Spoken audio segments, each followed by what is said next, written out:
and turn it over before rolling it again, this time until it's only 1 to 2 millimeters thick. Flour the top of the flattened dough and flip it over again. Now take an egg ring and cut out as many circles as you can. Remember to re-roll any excess dough and cut more circles. Now is the time to fill our beautiful momo dumplings. First, cover a plate with a little oil. This will prevent the dumplings from sticking. To fill, hold a wrapper in one hand and place a tablespoon of filling mixture onto it. With the other hand, bring all the edges to the center, making little pleats as you go. Pinch and twist the pleats to ensure the absolute closure of the stuffed dumpling. Place your dumplings onto the oil plate until you are ready to cook them. Fill a steamer with water and place it on your stove. Then oil the steamer rack well. This is important as it will prevent the dumplings from sticking.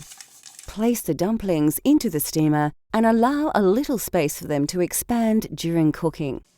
When your water is boiling, place the lid on the steamer rack and then place the dumplings over the boiling water for about 8 to 10 minutes.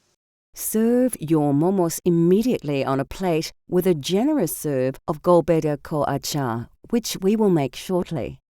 They really are a mouth-watering and satisfying snack that's well worth the effort of making.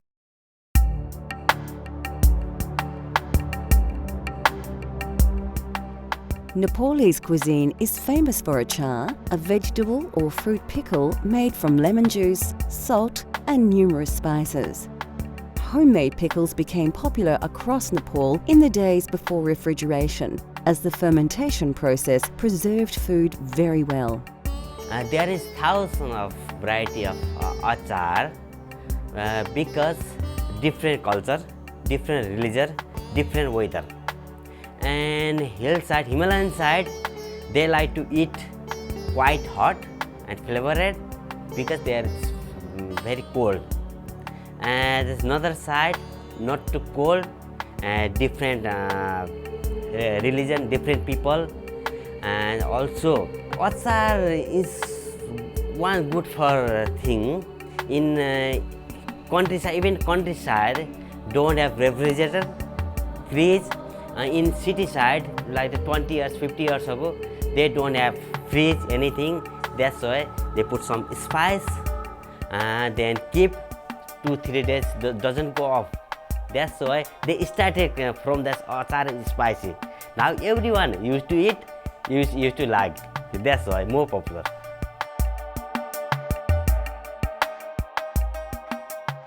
To make golbeda ko achar, you need some large ripe tomatoes, lots of garlic, and of course chili.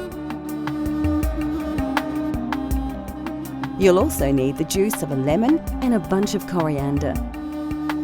Spices such as chili powder and Nepalese timur will add an authentic flavour to your achar.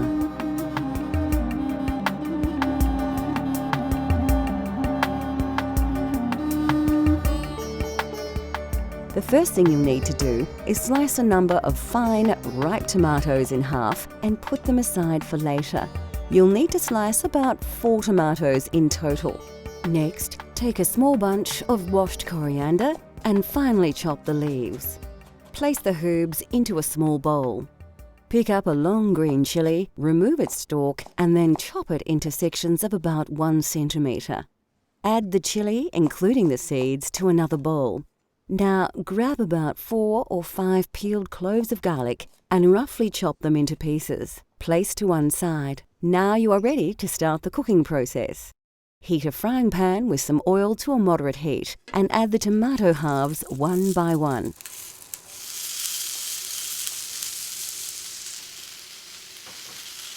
Allow them to cook a little before adding the chopped garlic.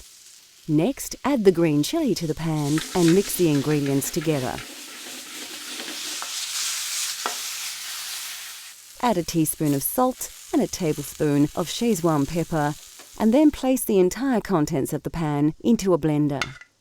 Now add the chopped coriander and 2 tablespoons of lemon juice and blend until the ingredients reach a fine liquid consistency.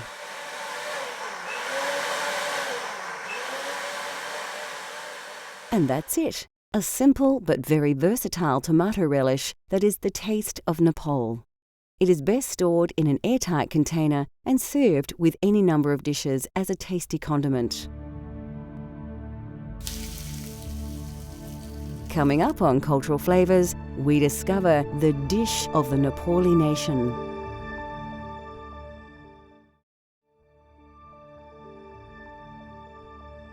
In Nepal, it is customary to serve meals on a platter, combining several meat and vegetable dishes, boiled rice, and a variety of condiments. In countryside in Nepal, most people don't use spoon. They use by hand. They eat by hand.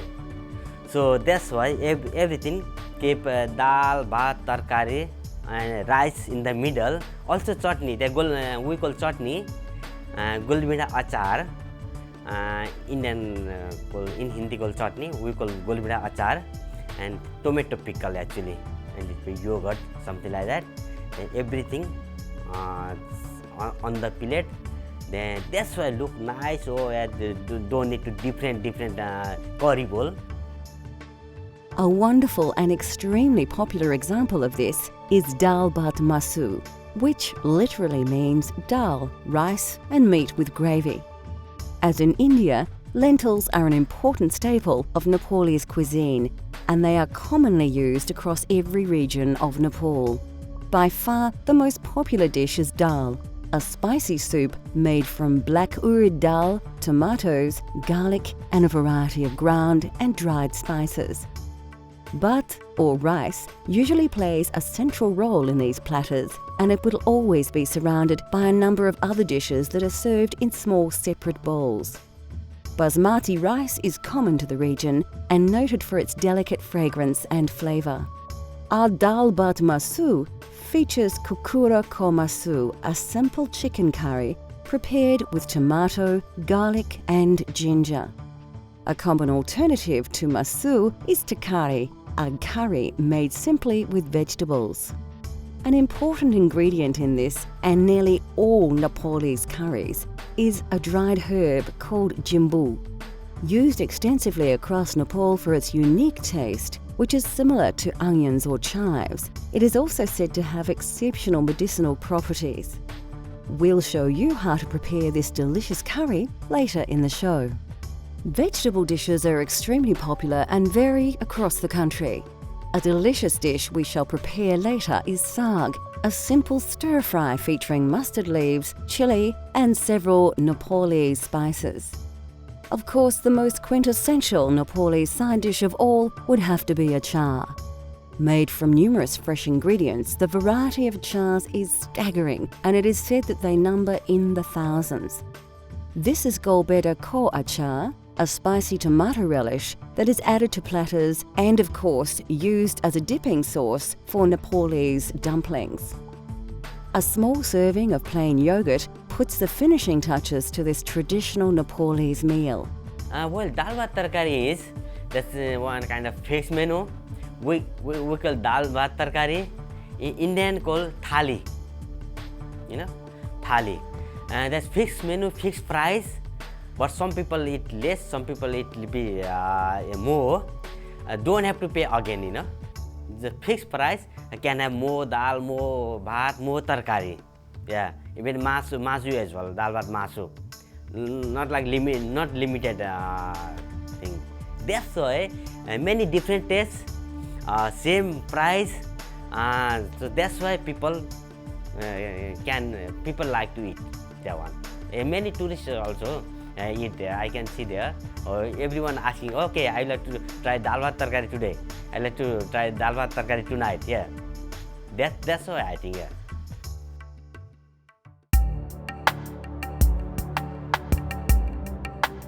Kokura ko masu is a simple, slightly salty and lightly spiced Nepali curry made with tender pieces of chicken. The subtle flavours of this dish are very reminiscent of the foothills of the Himalaya. Kukra ko masu is kukra is chicken, masu is meat. Meat is masu is everything: beef, pork, chicken, beef, everything. But most of people don't eat beef. Nepali people don't eat meat. That's why different religion, also different flavor, different spices.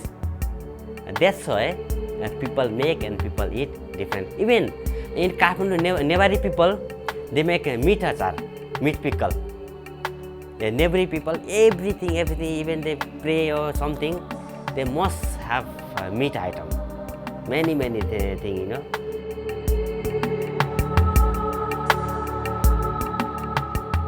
To try this delicious curry at home, you need a few common ingredients as well as a range of dried spices. We're using about 200 grams of chicken breast, which we've already diced into bite-sized pieces.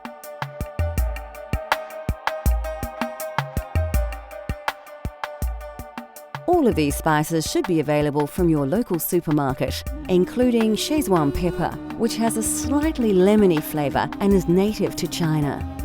Of course, we're using mustard oil to give a truly authentic Nepali taste.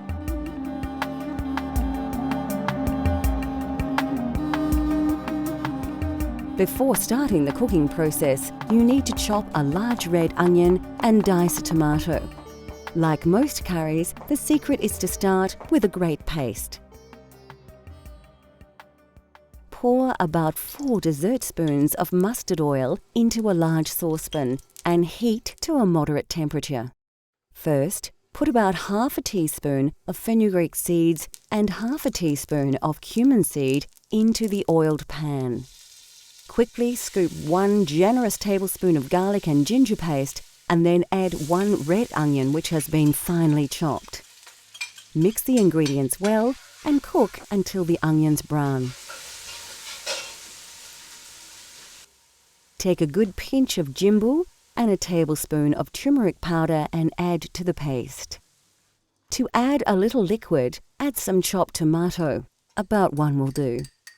Now for a few ground spices.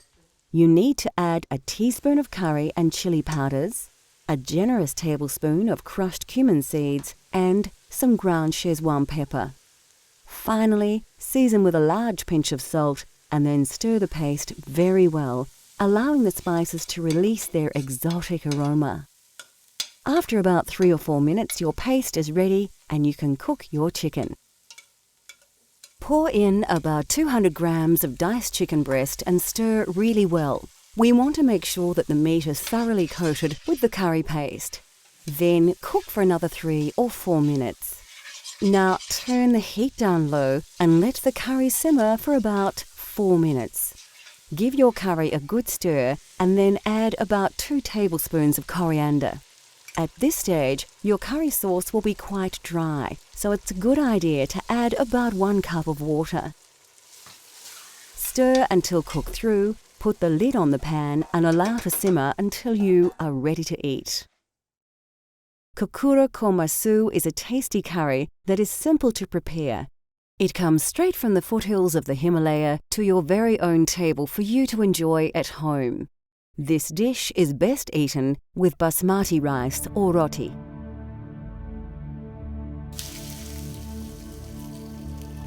Next on Cultural Flavours, a tasty leafy dish that truly tastes of Nepal.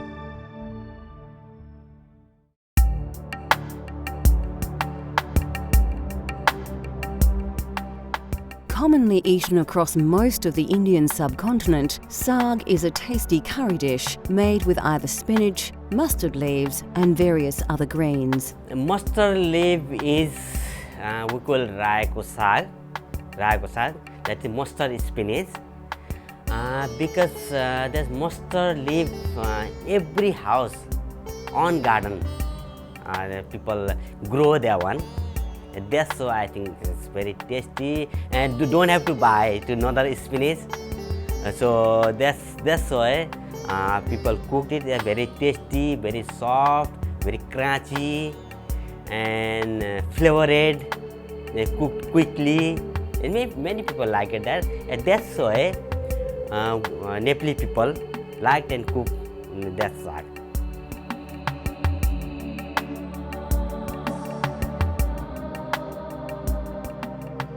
Today we will prepare an authentic Nepalese saag using fresh mustard leaves. These can be found in most Asian supermarkets, as can ghee, commonly known as clarified butter, and mustard oil, which has a hot, nutty flavour.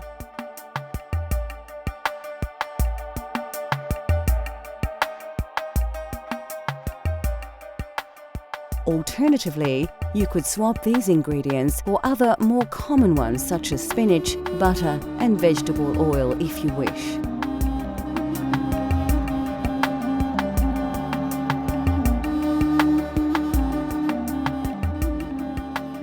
First, we need to prepare the ingredients. Grab a bunch of washed mustard leaves and roughly chop them, including the stalks and leaves as you chop. Heat some oil in a frying pan to a high heat. Add 1 whole dried red chilli and 1 pinch of cumin seeds to the oil. Scoop 1 teaspoon of chopped ginger and mix the ingredients together. Next, add about half a teaspoon of turmeric and then a good dessert spoon of ghee. Let the butter warm through before adding the mustard leaves.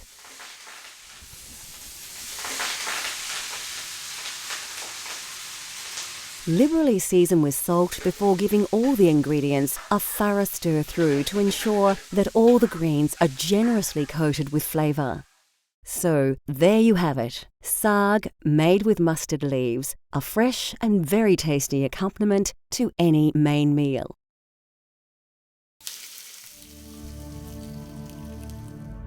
We hope we have uncovered the mystery of the local cuisine in the Nepalese high country.